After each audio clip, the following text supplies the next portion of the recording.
So again, I hope you guys having a good week. If not, I hope Thursday, Friday is better for you. I'll just say that. So how about that? So shout out to Kim. She shared with us that hope you don't mind me saying this, Kim, but she shared with us a while ago she was nominated for a Horizon Award. So I think that's probably a pretty big deal. So Way to shout out. go, Kim. Yeah. So that's good news, positive news, right? It's good to hear positive news. So Thank you, Erica. yeah, keep us updated on that and let us know how all that goes. So um, so is that will you have to go through like a interview process, or will you have to submit some things, or how Yeah, exactly does well, that work? I have to do an interview. Okay. I had to submit like a small questionnaire. They just asked me Yeah. a few questions, and Okay. then I have to write an essay. So, Okay. yeah, Yeah. it's a process. It's like more homework. I'm like, oh, thank you, but I have a Well, lot that's of that's homework. good So, positive stuff there. So yeah. yeah, yeah, good But I job. really thought they came into the room because it was during my co-teaching class that they came in. Mhm. I really thought that they came into the room for the other teacher and they said my name and I started crying like a baby. Here's of I, joy. There you go. yeah, I Right. didn't Yeah. believe it was me, but I Yeah. was excited and happy Well, and good. Good yeah, deal. Again, thank you. congratulations and keep us updated on that process. So, all right, we'll get started because I know your time's valuable and I don't want to drag things out for you. I want to get right to it so you guys can have some time to kind of process. And so we're getting into the FBA process. So we're actually going to talk in detail a little bit tonight about the step one. So I just kind of want to go to the schedule side. So we're in week 4 already. Time is flying. Okay, it's hard to believe. I was talking to Dr. Brooks on the phone earlier today, and I was like, goodness, it's hard to believe we're already in week 4. So it's going quickly. So I mentioned last week, kind of got into a little bit of the FBA, showed you where some of the observation documents are. So we're going to talk a little bit more about it tonight. So really, after tonight's class, need you to start communicating, really closely communicating or conversing with the ones that you're in a group with, so you can kind of determine exactly what behavior you're going to target or really focus on for this FBA. And then each one of you will also do some observation. Kim, you're in a group, so Kim, you'll have one type observation form. Brianna will have another type, and we'll look at those again and we want to start collecting data. So after tonight, we'll start the data collection process and even into next week.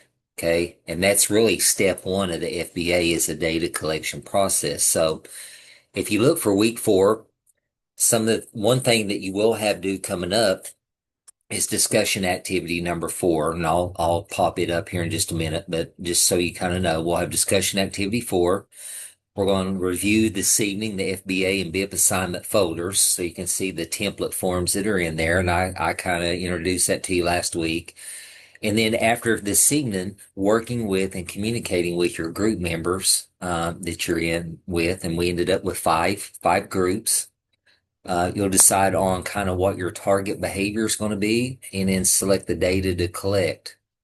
And once you decide that, then each one of you will start your data collection process targeting that behavior. Okay. So that's kind of what we're going to go over this evening and start working on. I'm going to exit off of this page and I'm going to go down and here is the discussion board topic. So we'll talk about it quickly.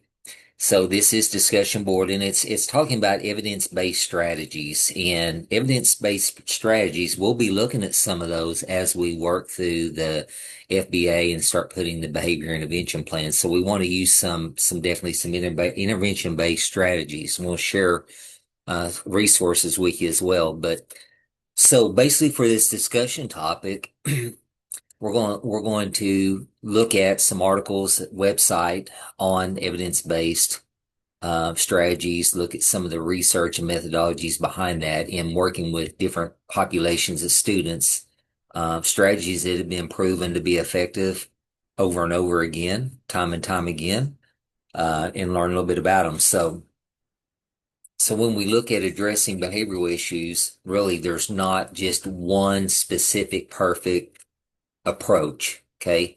And you're going to find that out. I know, I think Brianna's talking about, hey, we're starting the FBA process maybe on a student.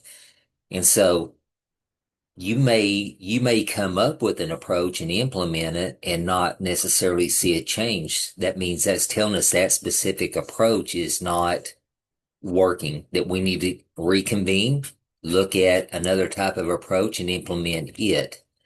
So one thing I always try to tell even our staff members when we're developing an FBA, I always have to remind them, look, hey, once we have this narrowed down and we have a focus on the specific behavior and the strategy we're going to use, don't be frustrated if we have to come back after a week and reconvene and come up with a different strategy.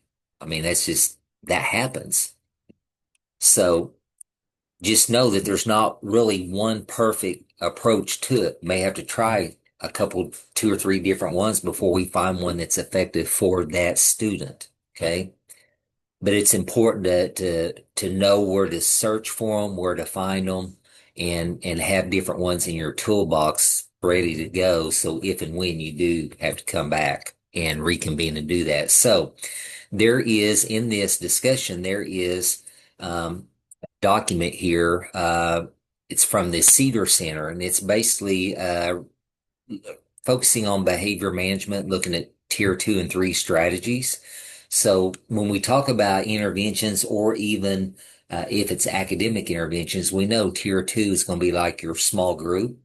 It could be a small group 2 to 3, and also tier 3 is that one-on-one, specifically targeted for an individual student, whether it's an academic intervention or a behavior. Okay, one really good resource, and I always really emphasize this because it's kind of a one-stop shop, and some of you may be familiar with it, is interventioncentral.org.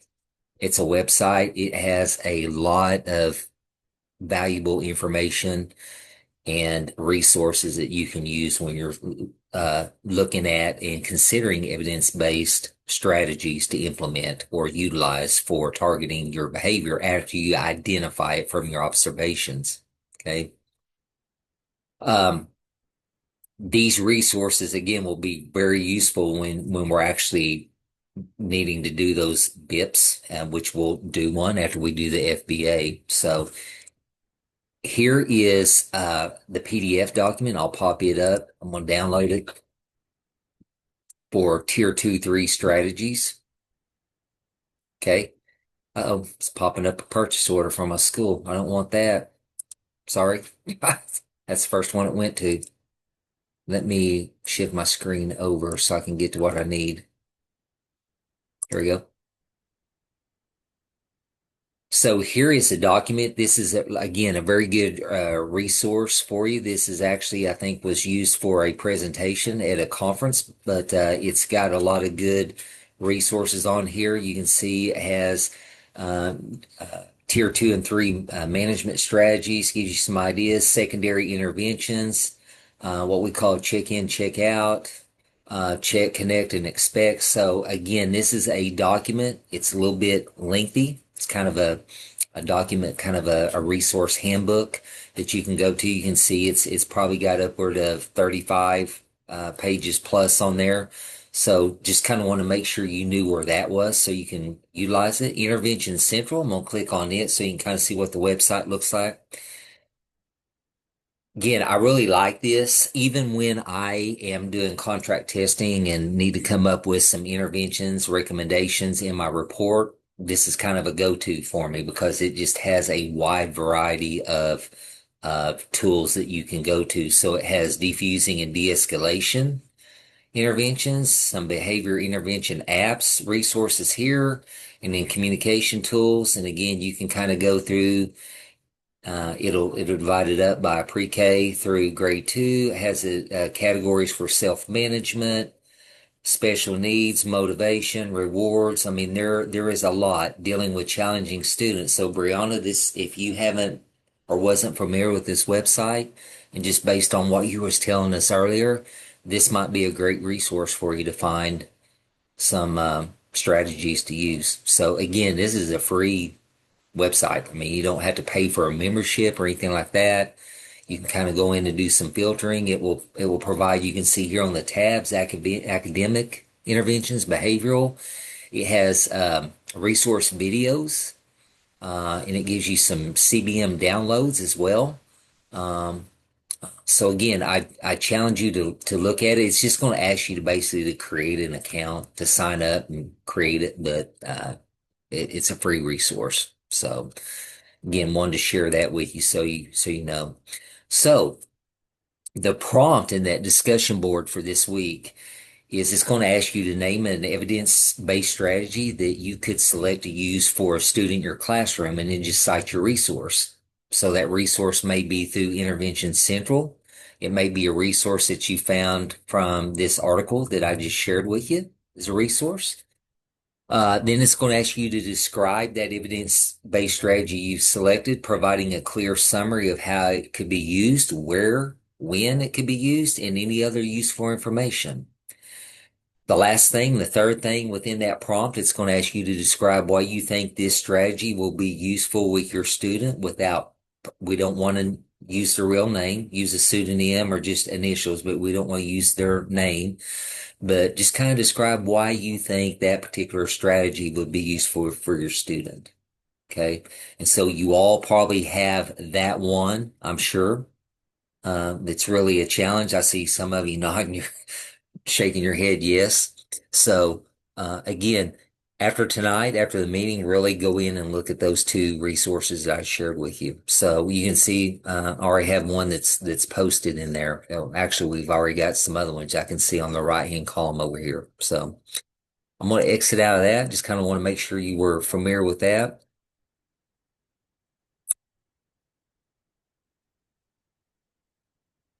Okay. The next tab, we're going to start talking about step one, functional behavior assessment. And I think I even popped this up last week and just kind of introduced it. So step one is the data collection process. Okay. So after tonight, guys, reach out, communicate with your teammates in your group and start discussing, hey, what is going to be our targeted behavior? Excuse me, that we want to focus on as our group, whether you're group 1, 2, 3, 4, 5. All right. So we want to decide, um, the behavior we're going to focus on, and then within your group, there are going to be some different data collection forms. So, Kim, for your group, Kimberly, you might want to say, "Hey, I really like the interview form. I feel comfortable using that. I'm going to use that one." And Brianna, you may say, "Hey, I want to do the ABC analysis on mine to target it. I really like that layout. I think it will benefit me. I'm going to take that one." So each group should have used each one of these resources. Okay. All of our groups have at least, they've got 4 people. I've got one group that just has 3. Okay. With the number of students we have and how that laid out. So after tonight, you're going to go in, decide, hey, what behavior are we going to target, and decide who's going to use what type of data collection form of the 4. Okay. And kind of make that decision. And then you'll go ahead and start observing and collecting data from your one student that's a challenge in your room, but fits the mode of displaying the behavior your group has decided to focus on. Okay. Does that make sense how I stated that, or did I just totally confuse you? Okay. All right, Dr. Go ahead. One of you have a question? I was just going to ask, so each, if Did we're I just a read it group of, right then? go ahead, Kimberly. Kim, go ahead. I'm I'll sorry. start with you. Okay, so we're a group of 4. Did I read it right that the frequency duration, um, that each member has to submit one of those, right? Yeah. Or has So to complete one of those. So each it would member be team like must 2 complete and each. submit one. So again, each one of you will have a, like Kim, you'll have your I'll have form. 2. Okay. Yeah. Because number 4, there's like 4 different frequency and duration. Right. Right. So one Okay, of those, and then we chose one of the others. that's correct. Okay. Okay. Yeah, I want to clear. I'm glad you clarified that. Yeah, that's why I was asking you. I just totally confused you. Okay, so again, last week I showed you where these were. I popped a few up, so I'll do it now. These are basically Word documents that you can download and go in and fill in Microsoft Word, and then hit Save As and label it. Okay, so here is the template for the interview form. Of course, the student's name, you want to use the pseudonym or just use their initials. Okay, don't put their real name on there. Um, Approximate time that the respondent spends with the student per week. So, Kim, if you were doing the interview form, you would put approximately how much time you spend with that student each week. Okay. What do you see as a major problem? And then prioritize problems from the most to least severe. And you would go right down through and answer each one of these as part of your data collection. Okay. Behavior chart, observation chart is the next one for anyone that might choose that. You have a chart. Here are your materials or tasks. What is the student being asked to do? And you would document it here. Appropriate student behaviors and inappropriate. So you're giving them a task. You document what you feel are appropriate student behaviors and then document what you feel are inappropriate behaviors. And so this is going to be ongoing up until the time that you are going to submit the data. Okay, so you may have multiple entries here.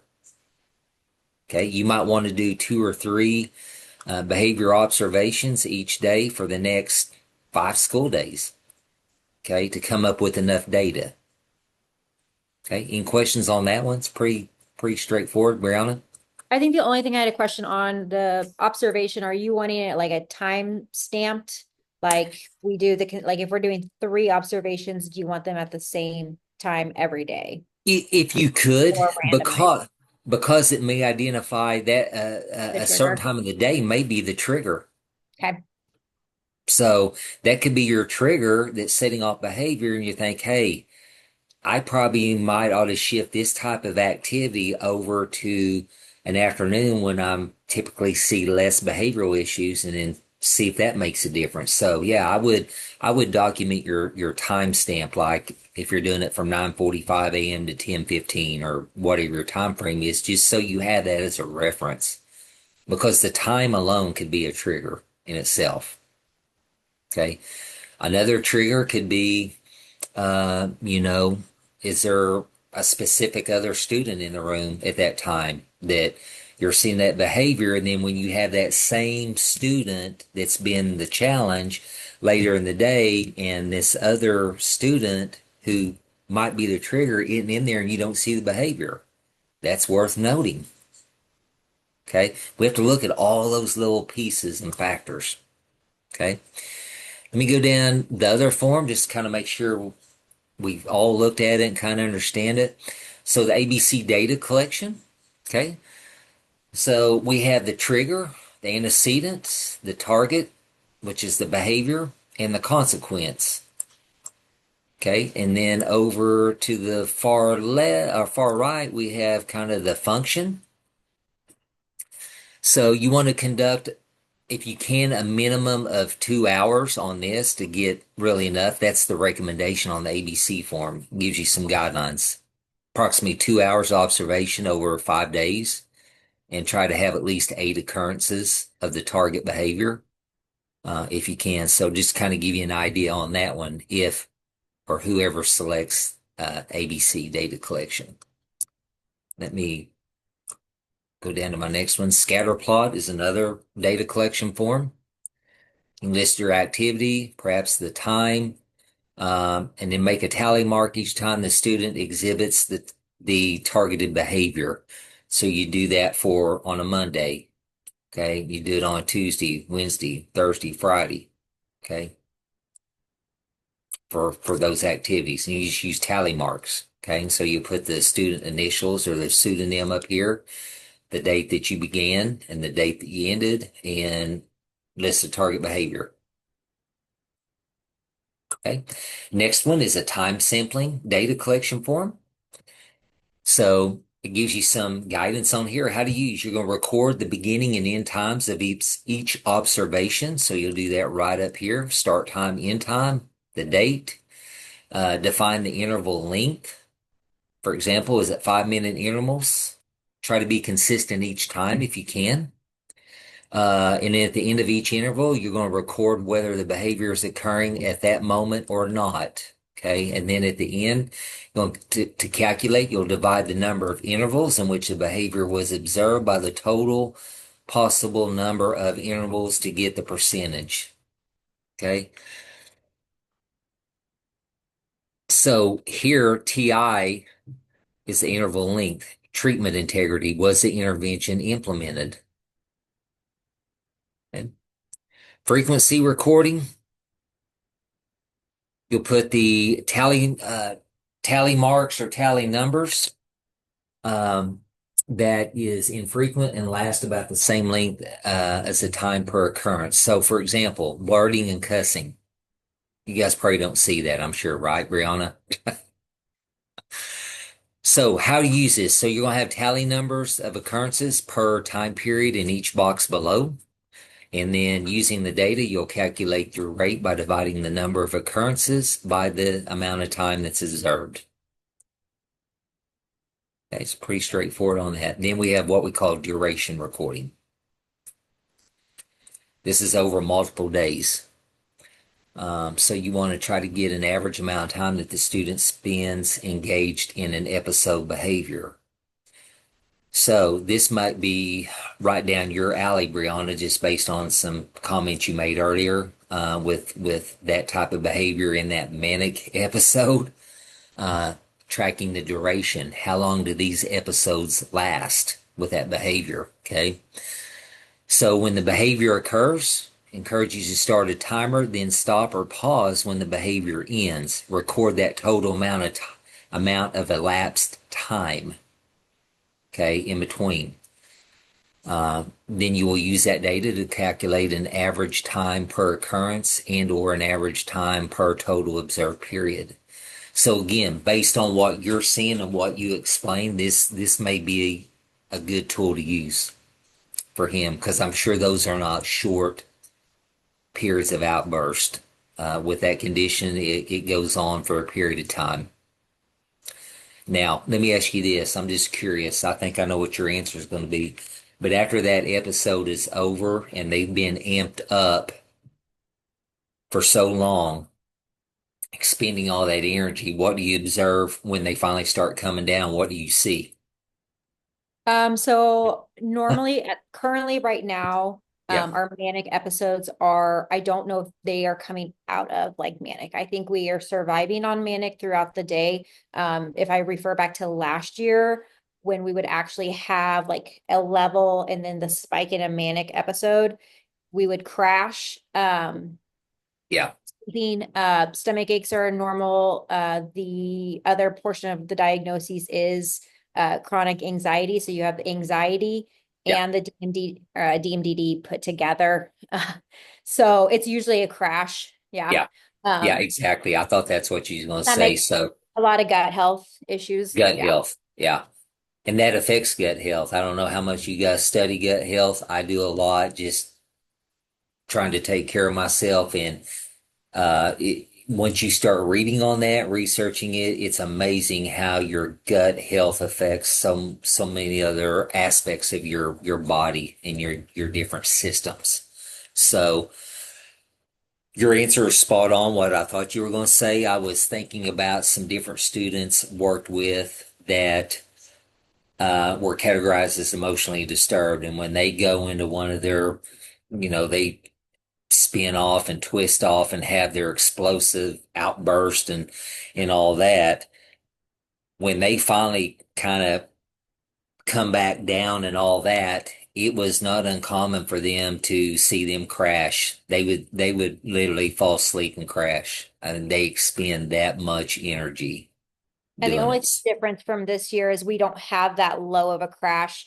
We come down a little bit, but it's not a baseline down. Yeah, We came off of our peak, but we yeah, we don't fully come all the way down. yeah. So And like the ones I just described, if we kind of got them out of that setting and in a quiet area where they were by themselves, if they had about 5 minutes as they were cooling down and it was quiet, you could look in where they were at and their head would be down. They were out hard. So anyway, don't be surprised if some of you guys are going to focus on, some behaviors like that you see that crash. So those are the documents are all right there on step one. So again, from tonight moving on, step one is literally you'll communicate with your group, decide, hey, this specific behavior kind of fits the mold for all of us, so we can all start doing our observations and collecting that data on that behavior. Okay. That won't be due this week, but it's due the following week. So you have a gap in there. The only thing you have due this week, guys, is the discussion activity four. Okay. Discussion activity four on the evidence-based strategies. Strongly encourage you to go back, look at that article that was posted at the discussion board, the PDF, the document that's, 25 plus pages. It's more of a resource booklet. Look at that, some of the resources in it, but also strongly encourage you to go in and explore a little bit on Intervention Central and looking at some of those evidence-based strategies that are on there. There's a lot of resources that could really help you, especially when we get to the end and we're putting all this together and then start to write the behavior intervention plan. Anyone have any questions on step one, what we're going to start doing? Basically, it's a data collection phase of it. No. I did have a question about what you said though, or comment rather. Yeah, yeah. You said that the only thing we have due is the discussion, but didn't we have a reflection due also this week? I don't, the reflection we had, I think, let me go back and look, make sure I'm not all twisted around on my dates here. I think we did the reflection. You had a reflection that was due, hang on just a minute. 9/7, you had the lesson plan. Your first reflection was due on 9/7. So 9/14, here you got your discussion board number 4. And I'm sorry, I just got my dates mixed okay, up. I was gonna say I thought I double checked that before I got on to make sure I covered everything, but I very well could overlooked it. So yeah, that's really what you got to do this week, and then while you're working on the data collection. Okay, so please, again, after we get off here, start communicating and touching base with your group. There are 5 of them. 4 of the 5 have 4 members. 1 of them has 3. Okay, with how that fell, with the number of students we have in the course. Okay, and then the readings from the mag book. So does anyone have any questions? Yeah, Dr. Posey. Yes. I I think am in a little bit different situation than most everybody else in the class. Okay. Um, I'm a school psychology practicum student, and Okay. I'm only in my building like twice a week. And so I don't know what you think might be the best situation for me as far as data collection. Because I don't have access to students all day, every day, like most everybody else. Okay. Did you say you're in a building twice a week? Yeah, So what I'm wondering, Rhonda, is if you could get, is it the same building or 2 different yeah, buildings? it's Okay. the same. So what I'm wondering is if they would allow you for the purposes class and knowing you're a school psych, uh, I'm assuming you're doing your practicum. Yeah. If they would allow you to go in, do they have like a maybe a severe profound room that Hmm. to where they would allow you maybe to go in and collaborate with the severe profound teacher and say, hey, what is maybe one student that's been Sure. really challenging, and where they would allow you to go in and maybe do a 15, 20 minute observations enough just to collect data, Okay. and do it that way. I mean, knowing the limitation you have with Yeah. your situation, but That may be Okay. one way to do it is just talk maybe to the SPED director or whoever Mhm. you need to talk to and just say, hey, for this class, I'm need to do this observation to collect some data on a student that's maybe been displaying behavioral issues. We're working through learning how to do kind of the FBA and write a BIP and for the next week or my next 4 visits here, if I could just have about 20 minutes just to observe Okay, whatever perfect. student it is that that teacher's identified. Uh, Great. yeah. Does Yeah. that sound Yeah. doable for you based on your okay? Yeah. I think Yeah. that will work. Okay. All Okay. right. Thank you. Thanks so much. Yeah, you're welcome. Any other questions? No? Okay. All right. Well, guys, I know a lot of you mentioned, hey, this has been a challenging week. I hope tomorrow and Friday is much better for you. Keep your head up. Hang in there. I know some of the students we work with are challenging. I get that. I understand it. I'm seeing it here in our district as well. So keep your head up, Kim. Again, congratulations on the positive news. Keep us updated on that. So we'll be kind of rooting you on there and cheering you on. Thank you. So I'll plan on seeing you guys next Wednesday, 6 o'clock. If you have questions between now and then, please reach out to me by email. And if your group is stumped on anything and we need to hop on and do a quick touch base Zoom, whatever, to provide clarification, let me know. I'm willing to do that as well. Okay. Thank you guys. Have a good evening. Appreciate it. Thank Thank you. you. Thank you.